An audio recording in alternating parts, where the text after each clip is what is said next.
Hello, everyone, and thank you for tuning in to Poets and Quants' online MBA panel. Today, we're talking with program directors from 3 top programs. I'm your host, Christy Bleizeffer with Poets and Quants. Please feel free to use the Q&A function to submit any questions you might have. I'll do my best to get to them.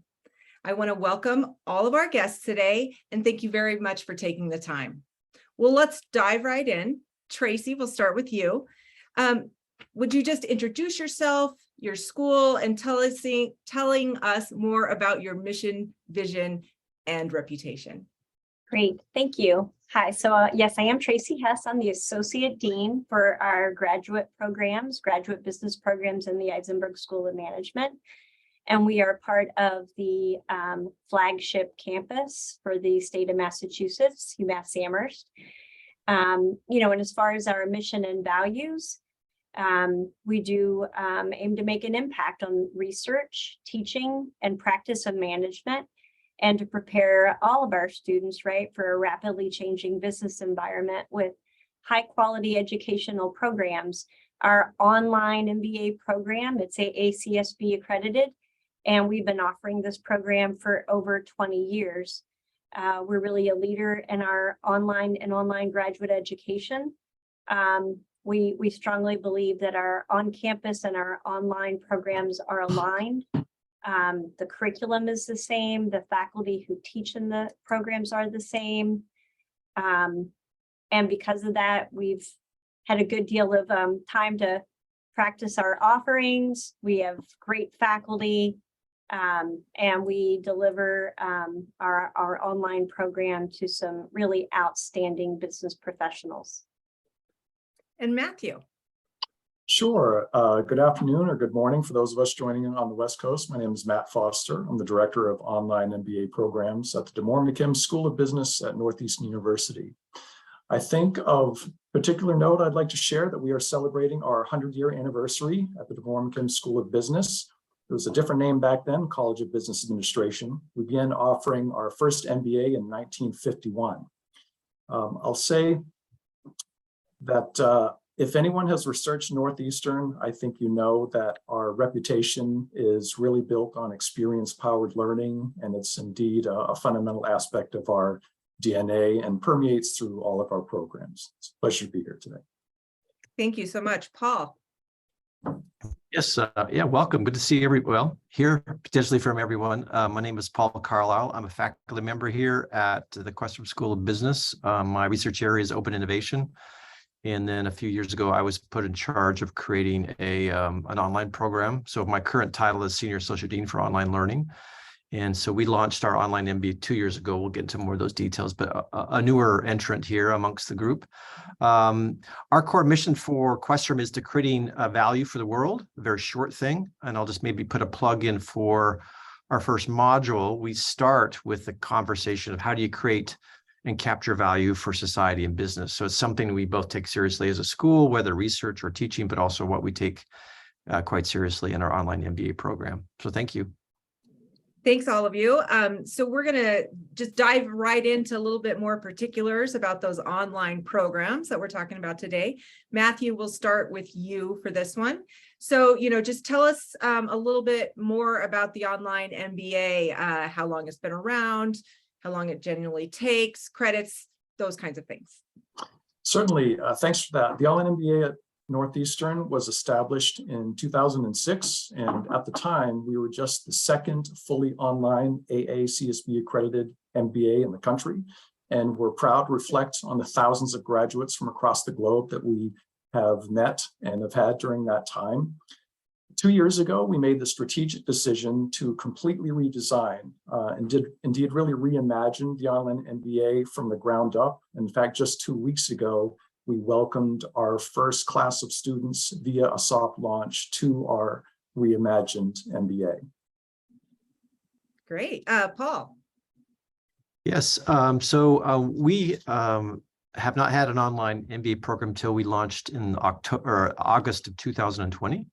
And so we are much newer to this process. Our model is somewhat different, and we created the opportunity to create a low-cost MBA. And so maybe just a quick thing about that.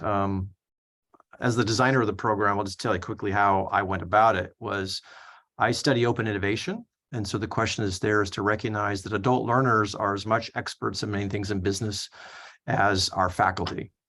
And so we started with the idea of how do we focus on business problems? And so if I'm going to do that, then I have to integrate my curriculum, which means I have to get my faculty to change how they do many, many things.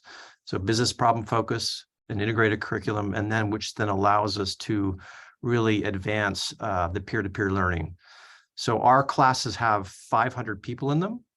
And so that opportunity for us is how do we use that to create what I would say kind of learning network effects? So how do we link our adult learners? How do we orchestrate that so the learning can be advanced and enhanced because of the presence of so many peers? So that's kind of our approach. Very good. Tracy. Hey, so as I mentioned earlier, we've been offering our online MBA program since about 2001. As far as the program goes, we kind of offer up that it takes somewhere between, for most of our students, 2 to 4 years. So one of our more recent innovations was to come up with that 2-year plan. What does that look like for folks? And we've gotten different sessions across the year that students can take classes in. They can choose to go year round. They can choose to take some breaks.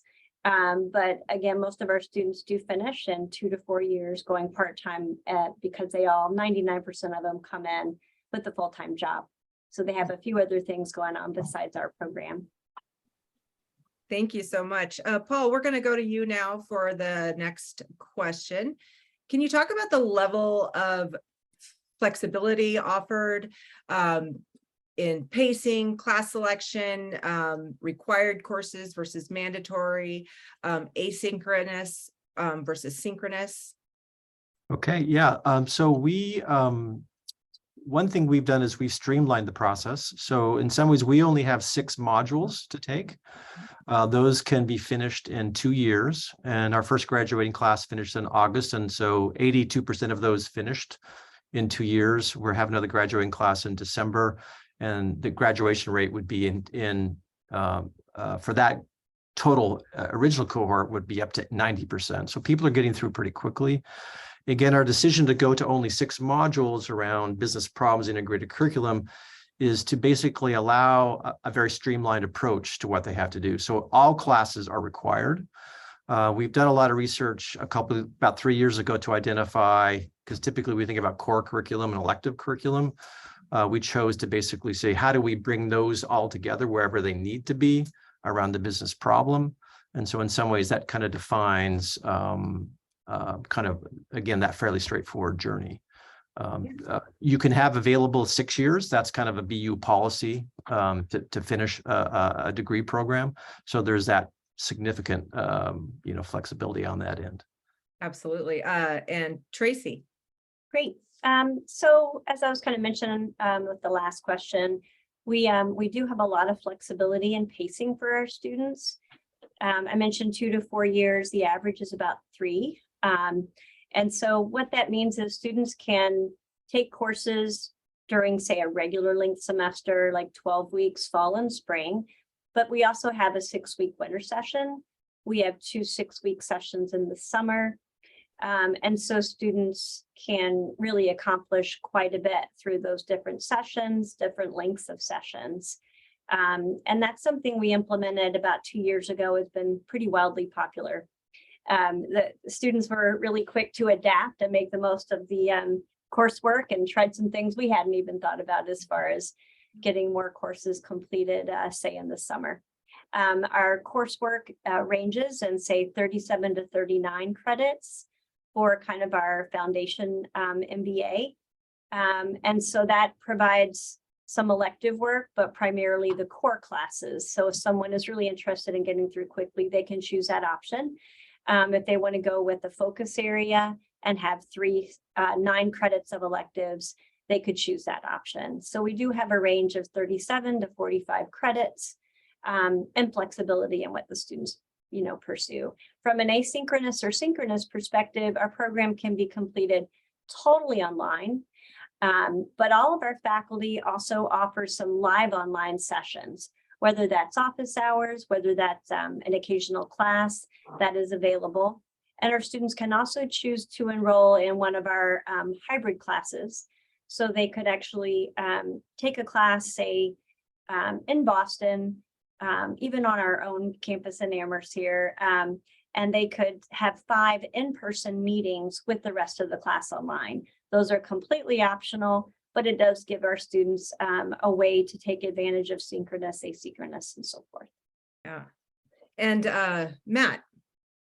Certainly, a real focus of the redesign of our online MBA was flexibility, and that manifests in the form of a thinner core requirement compared to the previous version, electives that generally have no prerequisites, and a longer opportunity for completion for our students, just recognizing that work and life events happen. Our program is offered asynchronously, but we have the opportunity for live video sessions on a weekly basis that are recorded for students who are unable to attend due to time zone changes or what have you. As far as the completion time, students can complete in as few as 18 months if they are really hustling, but historically students take an average of 3 years to complete the program. Very good. Thank you all. Tracy, we're going to go to you now for our next round of questions. Why don't you share a bit about, offered concentrations, when they're selected, what guidance and support you provide the students in the process? Great. Thank you. So we have 5 focus areas: business analytics, finance, marketing, healthcare administration, and entrepreneurship or management. And because of the way our program's set up, our students can take their time, right, in deciding what their focus area would be, or even how in-depth they'd like to go with that focus area. We do have some amazing classes available. Healthcare administration, right? We really also draw from our School of Health and Public Policy. So, we'll have classes like healthcare analytics and healthcare policy, but they can also choose to go to the other School of Health and Public Policy for some of those classes. Our business analytics, finance, marketing, and so forth. Those focus area classes are really supported by some of our specialized graduate level classes. So we have quite a range of choices for our students in those areas. And our academic advisors, start to share information about those focus areas early on. But again, the students can take, their core classes and learn more about their interest in analytics, finance, marketing, and so forth, and then pick their focus area. Yeah. Matt. Yes, our redesigned online MBA at Northeastern is initially offering what were the most popular concentration offerings from the prior version of our online MBA, including finance, business analytics, and innovation entrepreneurship. The way our electives are set up, where I mentioned earlier, generally without prerequisites, allows students to start engaging with their concentration of interest right out of the gate. Mm-hmm. Thank you. Paul. Yeah, kind of, as I mentioned before, we don't have separate electives. Our content is constructed around business problems. Let me give you an example of we have one of our modules is called an integrated view of risk. Another one is foster an innovative mindset. So again, those would be some ways seen as very elective material, but those would be a part of the modules that the students will be taking. I just want to kind of jump back a little bit to this asynchronous, synchronous conversation, because I kind of missed that one. So we think about our weekly structure as the asynchronous part is the first 3 to 4 days of the week. And then we have a live session, which is in the middle, where we have the opportunity for students to apply in that rich setting with other students, with the faculty. And then the latter 2 or 3 days of the week is where they apply that material again in their teams, with their self-reflection or other kinds of doing things like that. So we actually invest a heavy effort into the live session, and some of our live sessions all are recorded, but many of them are required, sometimes 4 or 5 out of the 14 that may be related to key content or capstone events or team projects. Very good. Thank you very much. Matt, we're going to go to you now. Can you talk about any opportunities or chances the online MBA students have to come together on campus or on a trip or anything like that? Or even networking opportunities that they have? Certainly, no, absolutely. We think that is a critical portion of the learning experience. So that persists for the Online MBA at Northeastern in a few forms.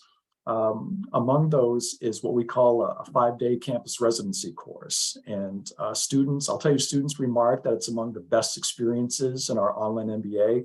They come together and they have an opportunity to meet executives, to tour facilities, manufacturing facilities is applicable, and engage with their fellow classmates and professor. And a very intensive, it is just 1 week, but it is very intensive. We've offered these courses at our Boston, Maine campus, our Seattle campus, and for this upcoming year, we're going to be offering them on our Washington, DC campus. Very good. Paul. Yeah, so we do not have any actual coursework here on campus. So this is all 100% online. We do have, in fact, last night we had an open house where we had 200 students attend. So we do have meetups here in Boston. We have meetups in LA, New York. As you know, we started a little bit during the pandemic. So that's been a process of getting that going. Our average age of our learners is 37 by design. We go after an older audience. And so we've also found that we call them affiliation groups. And so a lot of them are starting their own meetups in various parts of the world. We are typically distributed across 22 time zones on the planet. So we have a very large contingent, more of them in the North America time zones than others. But again, it's 100% online. Yeah. And Tracy. Yeah, so kind of similarly, we don't have any required in-person component, but we do offer those opportunities. And so we have what we call our hybrid or our satellite offering. So you can be in our online MBA program, but you can sign up for a class where there are 5 in-person meetings. And the dates are set in advance so that students can plan and fly in, drive in, whatever it may be to attend the in-person parts. And we have had some students, interestingly, that have just decided they wanted to try one of those hybrid classes at every site we offer them. That was just a goal of theirs. But again, nothing required. So if someone really wants to be purely online and have the ultimate flexibility, they're not required to do that. All right, thanks. Paul, we're going to go to you for the next question to start. What would you say are the key differentiators of your program? What do you offer that, in terms of unique course offerings or other aspects that may not be found anywhere else? Yeah, I mean, I think we just did our exit survey for our first graduating class. And so the question there was, what did we deliver? And of course, I think the key things are flexibility. The next would be the issue of business problem focused curriculum, because what we do it in such a way, and even how I talked about the structure of the week, at the end of that week, they can take that knowledge and apply it into their work setting. So we work very hard at that. That's probably one reason why we don't typically teach. So let me just give an example of module 2. It's called Using Data to Manage Performance. Interesting title, right? But basically they're learning statistics, finance and accounting, and some operations. And so again, the focus would be, how do I think about using those disciplines which are data-driven kind of disciplines to kind of manage performance? So that's something that the students really respond to, because sometimes the siloed class is hard to translate to your work setting. And then I think the peer-to-peer, we use a fair amount of technology to allow co-creation of content, because sometimes I think about the faculty as sometimes they're the expert, sometimes the facilitator, but sometimes they're the orchestrator, meaning they're not even in the room when the students are sharing and creating knowledge together. So we use a lot of peer-to-peer technologies to kind of drive that amongst our adult learners. Interesting. Tracy. Thank you. So I would say that it's our faculty and our advisors. That's based on some of our exit surveys and so forth, is that our faculty are very adept at teaching in person, teaching online. A lot of them do both. And they really enjoy working with this mature population of students. Mm-hmm. So we hear that repeatedly, that they really enjoy working with our faculty. live online sessions that these faculty offer. They'll often say, open up for questions or maybe to discuss an additional article about the course. And then they'll just let the students have conversations with one another. So another big aspect of our program, I think, are the other students. And they do get an opportunity to interact with them through those sessions. Our advisors are very accessible. We tend to offer advising sessions and registration sessions in advance of key times during the semester, and also one-on-one meetings. So you can always reach out to your advisor, ask about courses, scheduling, and so forth. And again, very accessible. Thank you. And Matt. Yes, I would say the most significant differentiators about the Online MBA at Northeastern is our experiential learning. In fact, with our redesigned program, it's a full 20% of the required credits in order to earn the degree, as well as our societal challenges courses. And this was born out of surveys of our students and corporate partners who felt that this was an important element to be included in our Online MBA. And societal challenges, course, subject matter concludes such things as environment and sustainability or DEI initiatives. Just tying into other elements, we talked about this with our last question, but our optional campus residency courses are really quite special. And we also offer international field study courses, which is much like our campus residency courses, except they're in country. So you're meeting executives at multinational organizations, touring their facilities, learning about their culture, learning about unique challenges working in that country as a multinational organization, for example. Thank you. Tracy, back to you. So given the digital and virtual world we're all a part of right now, how would you say the Online MBA helps prepare students for that type of business world, and maybe in a way that perhaps other programs do not? Yeah, I think, especially with the pandemic, we really learned a lot from our Online MBA program that we shared with all of our other programs. In fact, our faculty teaching in the Online MBA program were the leaders in helping our, in residence programs kind of get up to speed in that space. And kind of given that description, right? I think Online MBA students are uniquely prepared for the digital and virtual world that we are all living in now. Remote work, interfacing in virtual environments, navigating that space. I think online classes, discussion forums, live sessions with one another, it does uniquely prepare for them to navigate this new world we're in. Yeah, absolutely. Matt. Yeah, I think it's most important for students to choose the MBA modality that works best for their learning style, number one. An advantage of the Online MBA, though, certainly, I think we'd all recognize, is students are immediately immersed in the same environment that most of us, or most of them, will have in their workplace, learning how to effectively communicate with virtual collaboration tools, such as we're doing today, learning to mitigate significant time zone changes for group projects, whether it be academic or in their workplace that they need to get done. So again, it's just a wonderful opportunity to jump right in and start practicing to then be able to apply in your job, just as you're learning in your MBA. Yeah, absolutely. And Paul, what about you? What do you think that online programs prepare students for? Yeah, I think all the themes that we're all talking about, these are all things we're working hard to do. One of the things that we do, I think what the other two also do, is every module has a team. So you work in teams. And we think about these as work teams. We don't think about these as school teams. And so they do a contract, they identify differences, process of decision-making, et cetera. And it's interesting to me to know that even though they all work in large corporations, they may not always get that training. And the other opportunity we have is that we do teamwork in every single module. And so we track the data and we actually notice they get better over time.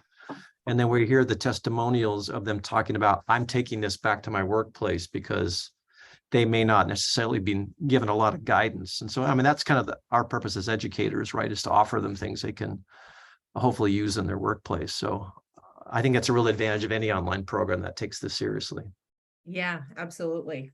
And Matthew, you know, often MBAs are focused on a specific role or career path, rather than what kind of person or leader they want to develop into, and also how business schools can aid in that.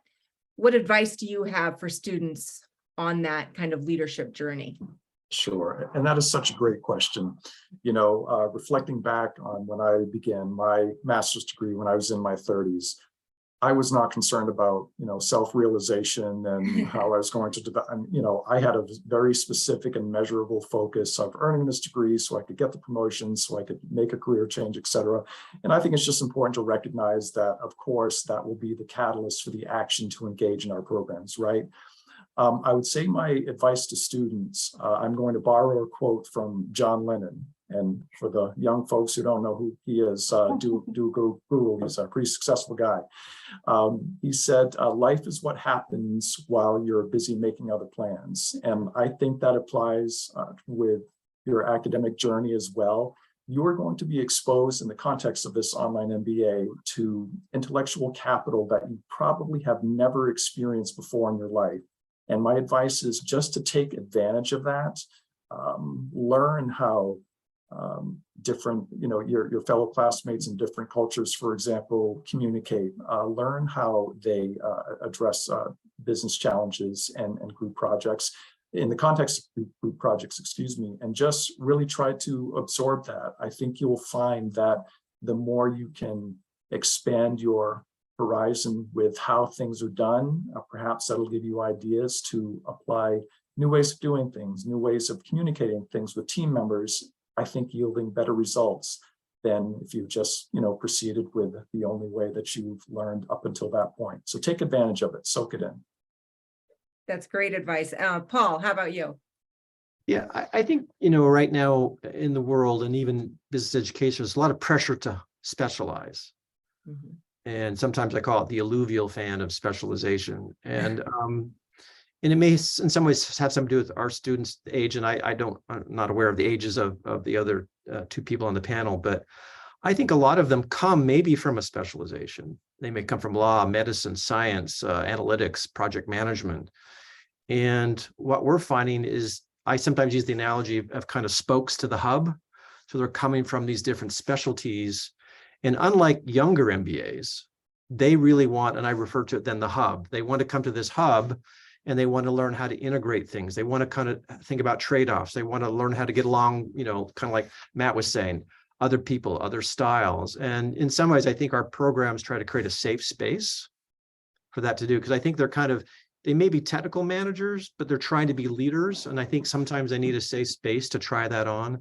And again, the stimulation from the content the faculty provide, the stimulation from their peers. So I kind of think about that. They're coming from a specialty spoke to this hub where they can kind of try on this leadership persona. Yeah, Tracy, what are your thoughts? Yeah, so it's an interesting question, right? We as students in our program, right, 99%, right, are working professionals. Many have advanced degrees already. You know, our average age is about 38, 11 years of work experience. And they come in and we think about them as like 85% are labeled themselves as career advancers with their current employer. And another 15% envision themselves as career switchers, right? Mm-hmm. And I think the lovely thing about our program is they don't need to choose a focus area, right? There are many general core classes they're going to take first. And so they have kind of the opportunity to sit back and absorb and reflect, right, on where they are. You know, so many of them, again, already have an advanced degree. I'm always amazed they're back for more, right? They're learners. And so they do have that opportunity to sit back. And my advice to them would be to relish it. What an amazing opportunity.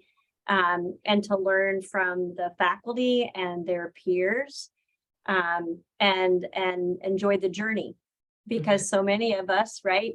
The path changes along the way, and opportunities that arise aren't the ones we had in mind when we first started. Oh, very good. Yeah. Yeah. Paul, so over the next, 3 to 5 years, how do you think the online MBA might evolve, and specifically at your program? Yeah, I mean, I think we're seeing some of the evolutions. I mean, we might be considered an evolution. Some are quality at scale, some are smaller. I mean, I think, the space is pretty crowded in some ways. I think we're going to see different experiments going on. I think the particular thing that we're going to be focusing on the next few years is what I refer to AMBA +1 or alumni +1, because, we have a strong belief in the integrated curriculum that we've designed. But the question is, post-graduation, would you be interested in a certificate in digital marketing or strategy implementation? So we're in the process of surveying our students and graduating. And so, because I think, the thing that we love, all of us on this call love about our students, is they are committed to lifelong learning. It's amazing to be with them. I mean, it's a different motivation. And I think in some ways, by participating in our programs, they are committed to lifelong learning. So the question is, what do we offer them next? It won't be a degree program. So probably more flexibility, more targeted, things like that. So that's what we're in the process of trying to build out. That'll be interesting to see. Yeah. Tracy. Yeah. So yeah, I completely agree with that response. That I think students want the flexibility, right, to get that foundation and then add on in their area of interest. I think right now with our current model, students can choose to go with the core, right? And I'll say a lower number of courses, or they can expand and get a focus area.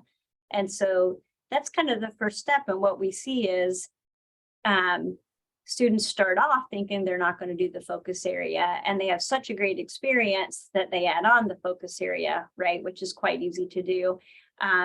What I've been amazed with, online MBA programs are not decreasing in popularity by any means.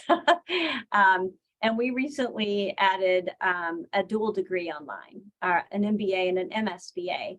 And we literally just added it. And I was so surprised to see so many of our online MBA students immediately jump onto it, right? They just want to keep going. They are into lifelong learning. And I think what we as program offerings have to do is figure out the best way to deliver that to them wherever they are, right? And however they need it delivered. Yeah. And Matt. Yeah, I think the online MBA space over the next 3 to 5 years will become increasingly competitive. As my colleagues here have echoed as well, flexibility is a critical element of it. I'm going to throw another quote at you, attendees. Demings wrote, and academics and people in academia love to quote this: change isn't necessary, survival is not mandatory. I think that we cannot rest on our laurels, even when we've had, for example, in our case, a wildly successful online MBA program since 2006.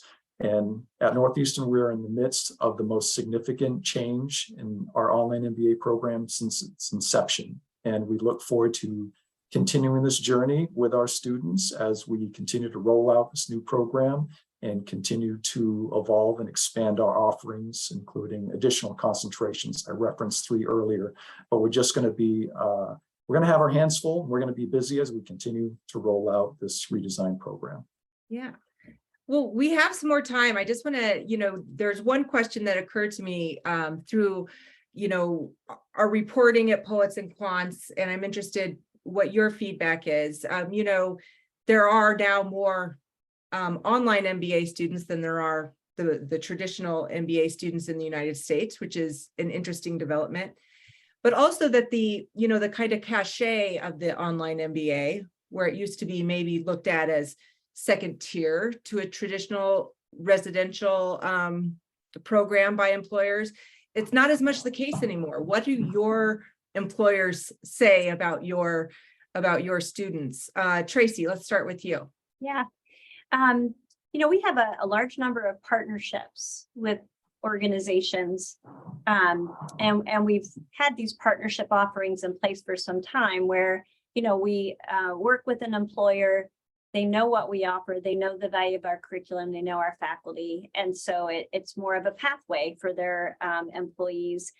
And so I feel like, you're right in that there is no barrier or negativity associated with an online program.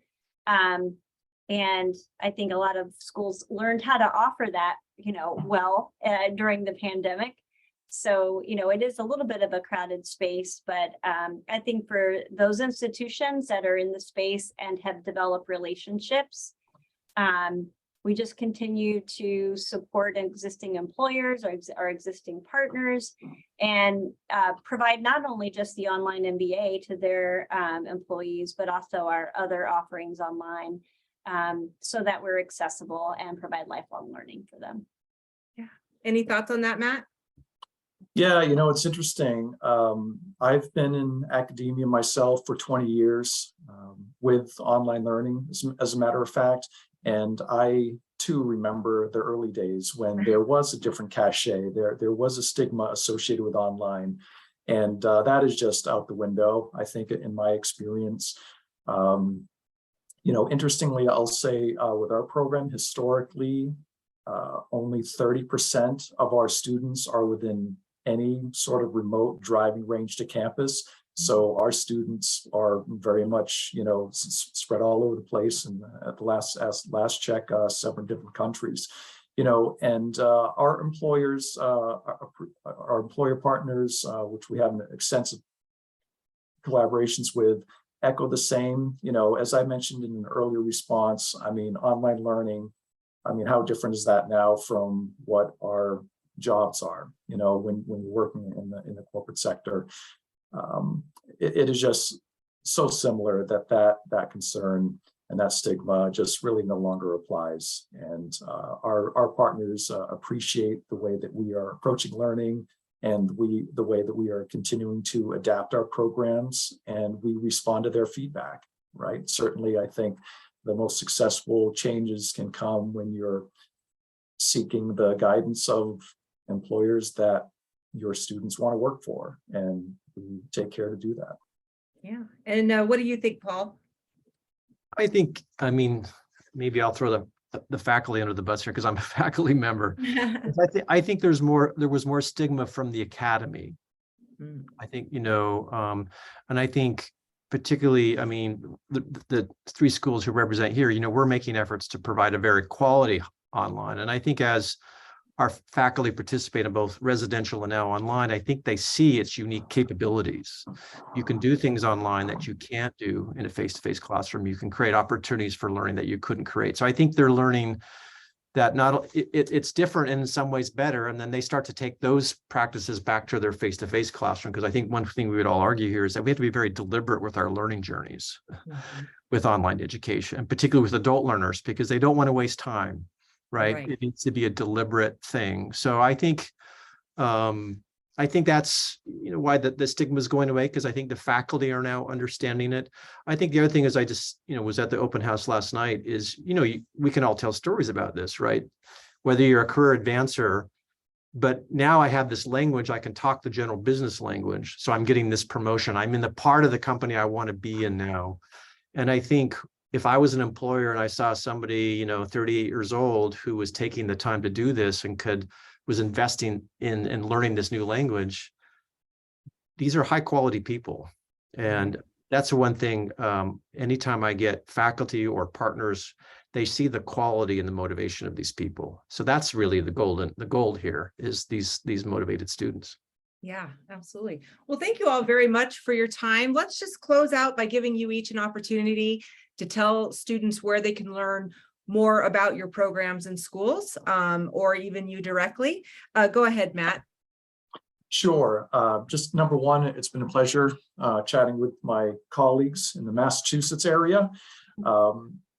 And we look forward to welcoming students who may have an interest to learn more about our programs. You can go to our website. If you do a search for D'Amore-McKim School of Business at Northeastern University, be able to pull that up.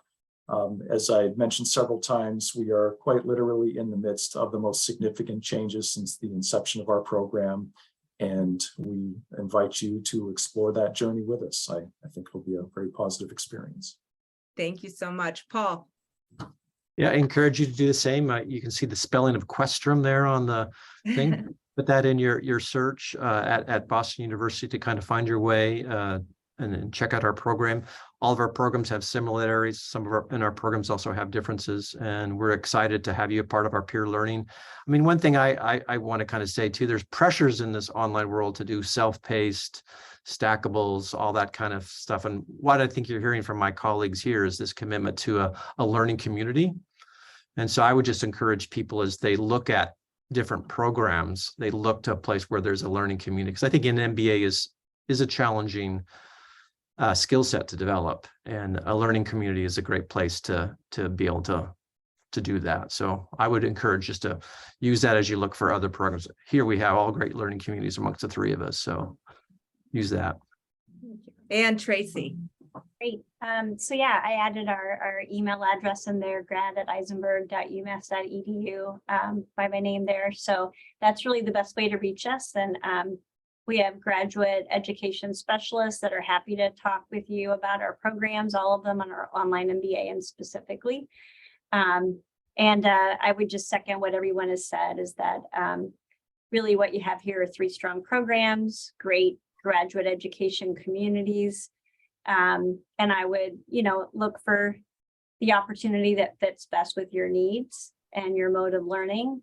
And we're all really accessible. Well, thank you all again. This was just a great, interesting, and informative conversation.